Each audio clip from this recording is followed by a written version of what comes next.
discussão que eu proponho é mostrar a relação entre tempo de trabalho e a saúde de quem trabalha.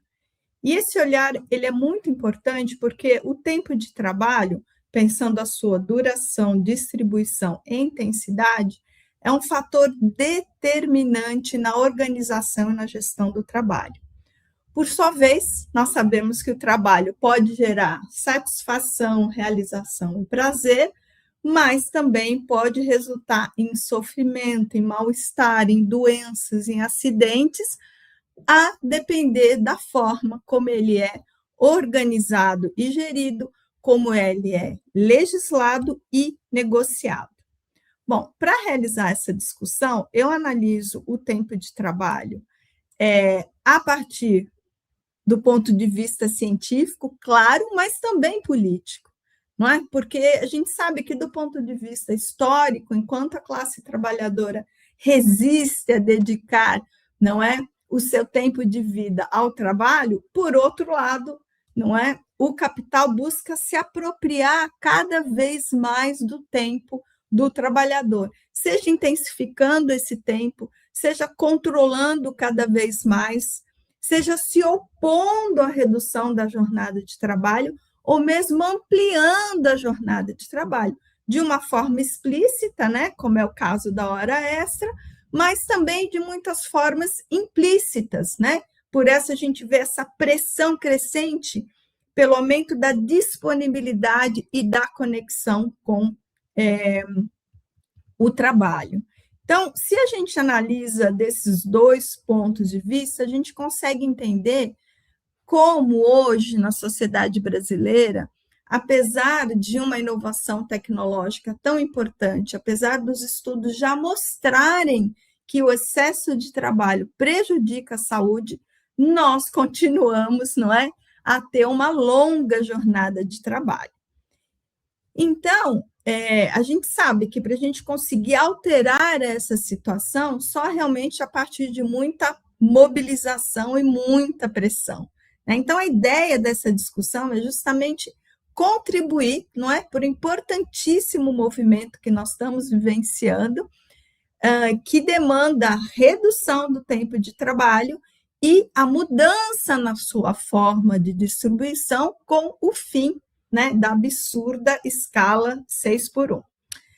Para realizar essa discussão, eu me baseio basicamente em 3 conceitos. Um conceito de desgaste, né, da Laurel e do Noriega, que mostra que se nós estamos trabalhando, nós estamos nos desgastando do ponto de vista físico e mental, e, portanto, nós temos que impor limite a esse desgaste, tanto limite quantitativo, mas também qualitativo, sobretudo a partir da legislação, né? Portanto, ter legislações sobre pausas dentro da jornada e entre as jornadas, redução da jornada de trabalho, dentre outras dimensões do tempo de trabalho. Para quê? Para que a gente possa alcançar um equilíbrio entre tempo de trabalho e tempo de não trabalho, construindo assim um trabalho sustentável, pessoas saudáveis e uma sociedade também sustentável. Um segundo conceito é o de risco psicossocial no trabalho, né, entendido como uma nova categoria de riscos associados aos fenômenos de transformação do trabalho ligados à intensificação, à precarização, às novas formas de organização do trabalho e à introdução de novas tecnologias. A ideia desse conceito é exatamente a gente explicitar, não é, que a saúde laboral deve ser buscada no trabalho. E assim a gente romper com essa narrativa que individualiza o processo de adoecimento, que culpabiliza os trabalhadores e deixa totalmente de lado a questão da gestão e da organização do trabalho. E um terceiro conceito é, a partir do Sadi Dalrosso, de que para a gente melhor entender o tempo de trabalho, a gente precisa olhar as 3 dimensões, a duração, a distribuição e a intensidade. E apesar dessas dimensões, claro, estarem totalmente interrelacionadas, aqui eu vou analisá-las de forma separada, porque a gente consegue ver melhor a especificidade de cada um. Então, vamos lá. Então, a primeira dimensão é a duração do tempo de trabalho. Então, a gente pensa duração do tempo de trabalho normal, extraordinário, e a gente também entende que a gente tem que falar sobre o excesso de tempo de trabalho, mas também aquele tempo insuficiente de trabalho não escolhido, né? Como o tempo parcial, o temporário, o próprio intermitente, né? O Eurofound mostra que o tempo parcial, na sua grande maioria, não é uma escolha. Na realidade, é a única opção. E por quê? Porque é um tipo de contrato que está muito mais propenso a ter piores condições laborais, não é? A ter uma remuneração melhor e piores condições de saúde e segurança no trabalho. Mas vamos focar um pouquinho mais na questão do excesso do tempo de trabalho. Então, para a gente entender o excesso do tempo de trabalho, a gente tem que olhar hora extra, né? Porque no Brasil é um absurdo, nós não temos um limite semanal, nem mensal, nem anual, o que é muito comum em outros países ter esse limite, né? A gente tem que considerar também a questão do teletrabalho, né? Ou seja, o teletrabalho ele tem que ter uma legislação, uma limitação do tempo de trabalho, como o trabalho presencial, né? Até porque as pesquisas já mostram que a gente tem um excesso de tempo de trabalho, tem uma redução de pausa e de folga, e também tem uma ansiedade muito maior em função do controle. E mais do que isso, né, as pesquisas mostram um aumento do presenteísmo. Né? O que é o presenteísmo? É a gente trabalhar mesmo estando doente. Por quê? Porque a pessoa está na casa dela, ela se sente obrigada a trabalhar, mesmo se tiver com o pé quebrado, mesmo se tiver com uma dor de estômago muito forte, uma dor de cabeça, né? Então, essa é uma questão que a gente tem que considerar. E uma terceira, para pensar esse excesso de tempo de trabalho, é exatamente essa demanda do capital por um aumento da conexão e da disponibilidade, né? Os trabalhadores têm cada vez mais dificuldade para se desconectarem do tempo de trabalho no seu tempo de não trabalho, né? Isso é muito em função da forma como o capital tem usado, né, as tecnologias digitais de informação e comunicação para intensificar, para controlar cada vez mais. Isso vai ampliando, na realidade, o tempo de trabalho. Só que esse aumento do tempo de trabalho, ele não é nem contabilizado, nem remunerado, ele está ausente do processo de negociação e da legislação. Então, é importante a gente pensar essa questão da importância da desconexão do tempo de trabalho no tempo de não trabalho. Então, os estudos, eles mostram de forma muito clara a relação direta entre excesso de trabalho e aumento do adoecimento e dos acidentes, né? O Della Colata mostra a relação, fez um estudo mostrando a relação direta entre o aumento da fadiga, a redução do desempenho profissional e o aumento dos acidentes e do adoecimento. Em 2020, né, a Organização Mundial da Saúde, junto com a OIT, também fez um estudo mostrando que existe uma maior correlação entre o risco de doença cardíaca e acidente vascular cerebral em pessoas que trabalham mais do que 55 horas por semana. Aí, considerando a jornada normal, hora extra, o tempo de conexão. E outros estudos de mais longo prazo, né, ou seja, que acompanham as pessoas ao longo do tempo, também demonstram o aumento do risco de morte e de eventos cardiovasculares em pessoas que dispõem de pouco tempo livre, que não é difícil entender, né? Porque, veja bem, uma pessoa que trabalha demais, ela está acumulando diversos riscos. Primeiro, é um tempo em excesso sobre tensão. Há uma crescente fadiga e há uma dificuldade de tempo para essa pessoa viver outros tempos sociais que são extremamente importantes para a saúde, mesmo tempo de alimentação, de ir ao médico, né? Então, os estudos mostram de forma clara a relação entre excesso de tempo de trabalho e adoecimento. Mas os estudos também nos mostram a relação entre a forma como esse tempo é distribuído, então entramos na nossa segunda dimensão, que é a distribuição do tempo de trabalho ao longo do dia, do mês, do ano, né? Então, os estudos também mostram a correlação entre a forma como esse tempo é distribuído e a saúde de quem trabalha. Um desses estudos, né, realizado pelo Centro de Pesquisa, Estudos e Observação das Condições de Vida na França, mostra que, dentre os pesquisados, 74% daqueles que disseram se sentir mais felizes tiraram férias no ano anterior, né? E o estudo mostra também que há uma relação entre um tempo mínimo de férias e essa maior satisfação na vida, né? E que esse tempo mínimo seria em torno de 15 dias, porque é o tempo das pessoas conseguirem, de fato, se desconectar, né? Agora, imagine o risco, né? Esses milhões de falsos autônomos, trabalhadores plataformizados que não têm direito a férias, ou a pressão do capital, no caso, né, dos trabalhadores formais para picotarem ao máximo possível, né, as suas férias em função dos interesses do capital. Então, a gente pode imaginar o impacto na saúde.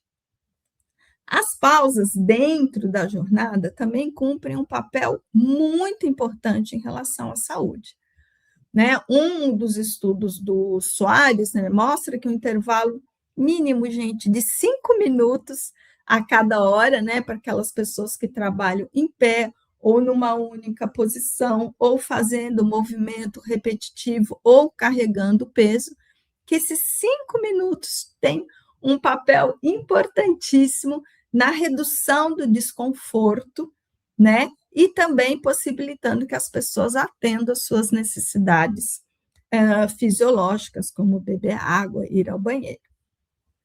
E as pausas, elas também nos ajudam a reduzir o desconforto da tensão ocular. Imagina, agora a gente trabalha o tempo todo na frente da tela do computador. E, então, os estudos também mostram, né, essa correlação direta entre alguns problemas de saúde mental, como angústia, depressão, exaustão e pausas insuficientes. Bom, mas além da questão da quantidade, da duração das pausas, também é importante a gente pensar o momento que essas pausas acontecem, não é? Por quê? Porque a gente tem que considerar que o trabalho tem que se adaptar aos trabalhadores, não é? E que, por sua vez, nós, como trabalhadores, a gente tem possibilidades diferentes, a gente tem variações físicas e psíquicas ao longo do dia, né? Então, é necessário que essas pausas também possam ser definidas pelas necessidades dos trabalhadores, claro, em discussão com o coletivo. Não só as pausas, né, mas os momentos de trabalhar mais ou menos, pensando na questão da hora extra e do banco de horas.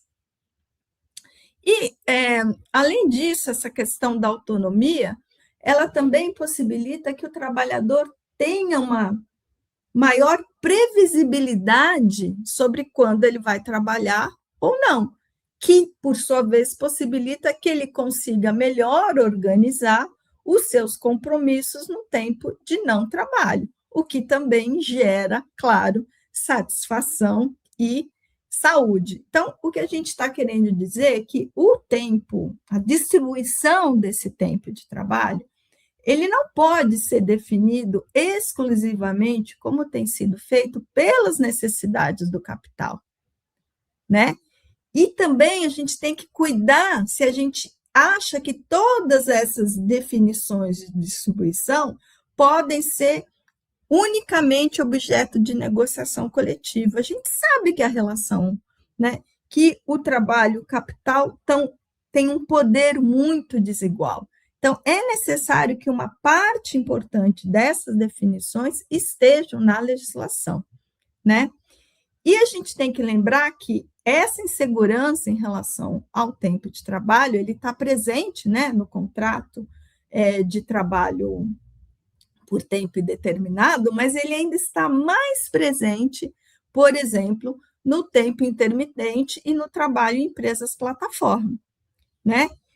Isso faz com que também, né, ou seja, essa dúvida dos trabalhadores se eles vão ter trabalho no dia seguinte, faz com que eles trabalhem de forma muito intensa naquele momento que eles têm uma demanda.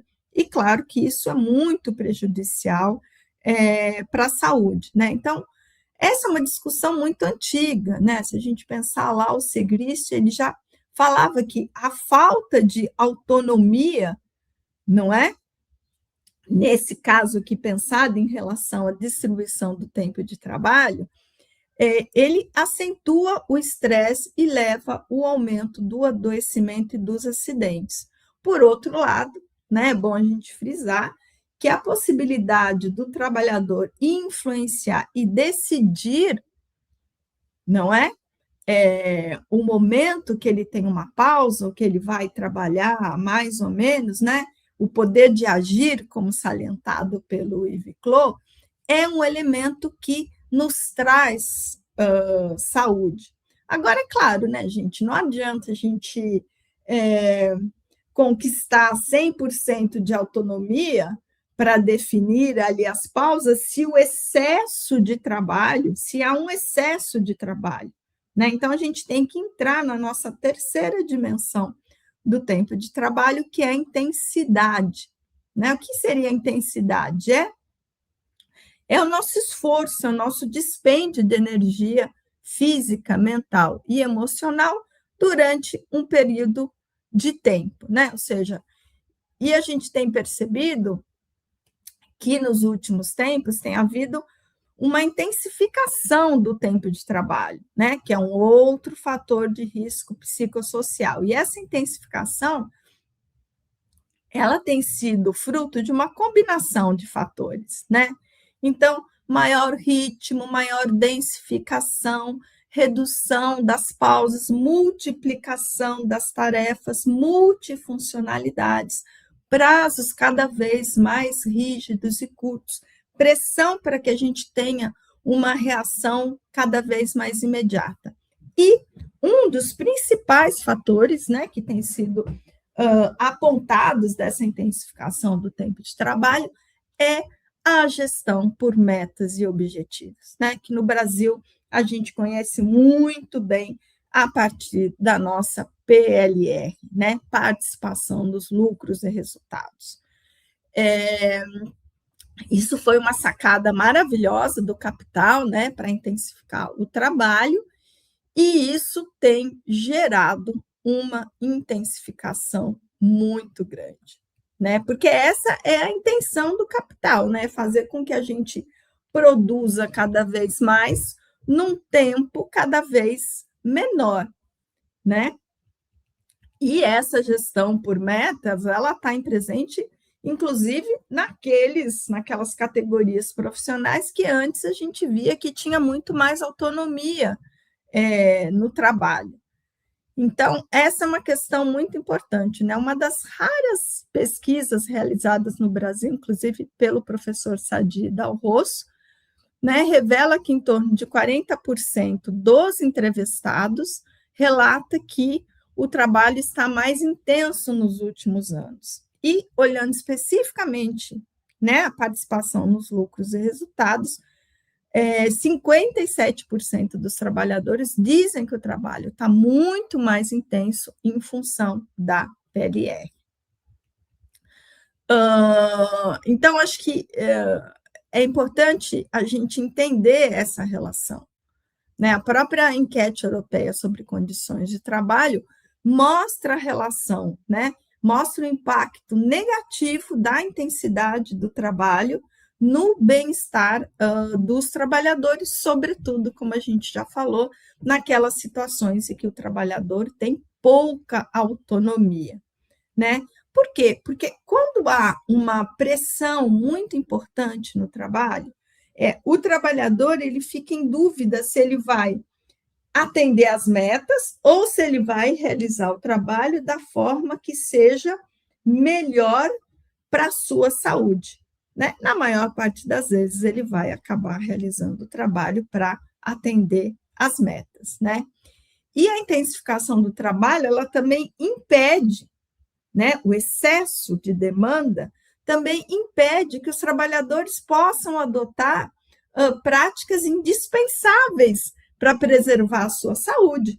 Mudar um pouco de posição, respirar, melhor organizar o seu posto de trabalho, né? Melhor escolher o instrumento para trabalhar, poder se informar, buscar cooperação, né? Então, a intensidade do trabalho, ela realmente é um elemento muito forte no processo de adoecimento. E aí, a gente tem que frisar que, infelizmente, essa é uma dimensão do tempo de trabalho que está pouco presente na negociação coletiva e também na legislação. Bom, só para a gente, então, finalizar, né? Então, a gente fazer um breve resuminho aqui. Se o desgaste é uma consequência do trabalho, significa que ele precisa ser limitado do ponto de vista quantitativo e qualitativo, né? Por quê? Porque se esse desgaste é fácil, é só a gente olhar para o nosso cotidiano no trabalho, né? Então, se esse desgaste ele é vivido cotidianamente, ele vai se acumulando e se transformando numa fadiga crônica, né? E se o indivíduo fadigado for obrigado a executar o seu trabalho normalmente, mesmo estando fadigado, até em realizar hora extra, isso vai agredir cada vez mais o corpo, né? Ou seja, quando os trabalhadores são forçados sistematicamente a ultrapassarem os seus limites, claro, gente, se estabelece um campo fértil para os agravos à saúde, que vão aparecer nos acidentes de trabalho, não é? Nas doenças do trabalho oficialmente reconhecidas, mas também naquele adoecimento que nós ainda não conseguimos que sejam reconhecidas como do trabalho, sem contar o suicídio, né? Então, o que a gente está dizendo é que se a duração excede o máximo legal que cada um pode suportar, né? Se o tempo de trabalho é intensificado, se é imposto um forte sistema de vigilância e controle, se é necessário trabalhar à noite, violando os nossos ritmos circadianos, ou se a flexibilidade é totalmente definida pelo capital, é claro que isso resulta numa fadiga excessiva, não é? Então,